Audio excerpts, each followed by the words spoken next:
क्या आपने कभी ये सोचकर कुरान बंद कर दिया कि अभी वजू नहीं, जाए नमाज नहीं या किबला रुख नहीं हूँ? अगर हाँ तो ये वीडियो आपके लिए है। इस वीडियो को एंड तक जरूर देखें क्योंकि आज ये गलत फहमी हमेशा के लिए दूर हो सकती है। देखिए, हम में से बहुत से लोग कुरान से इसलिए दूर हो जाते हैं क्योंकि हम सोचते हैं कि पढ़ने के लिए सब कुछ ठीक, बिल्कुल परफेक्ट हालत होनी चाहिए। लेकिन क्या वाकई ऐसा है? आइए आज हम कुरान और हदीस की रोशनी में जानते हैं। सबसे पहली बात, खड़े बैठे या लेटे क्या हम अल्लाह ताला का जिक्र कर सकते हैं? क्या हम कुरान पढ़ सकते हैं? देखिए, अल्लाह ने खुद कुरान में इन लोगों की तारीफ की है जो खड़े बैठे और लेटे हर हाल में अल्लाह को याद करते हैं। तो जब तक दिल में अदब हो और जगह पाक हो, किसी भी हाल में कुरान पढ़ सकते हैं। दूसरी बात, वजू कब जरूरी है? क्या हम बगैर वजू के कुरान को छू सकते हैं या पढ़ सकते हैं?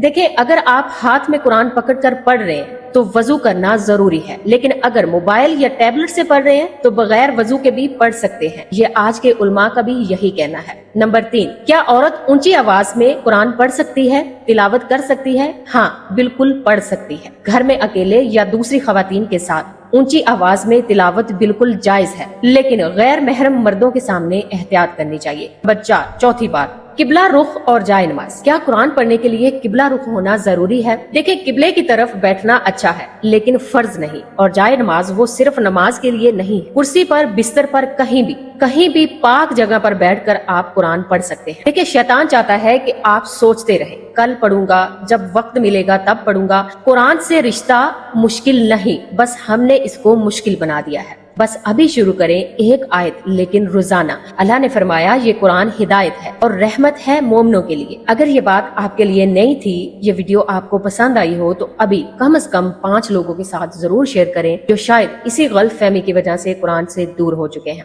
लाइक करें और शेयर करें, ये आपके लिए सदका जारिया बन सकता है। अल्लाह हम सबको कुरान से मोहब्बत और अमल की तौफीक अता फरमाए।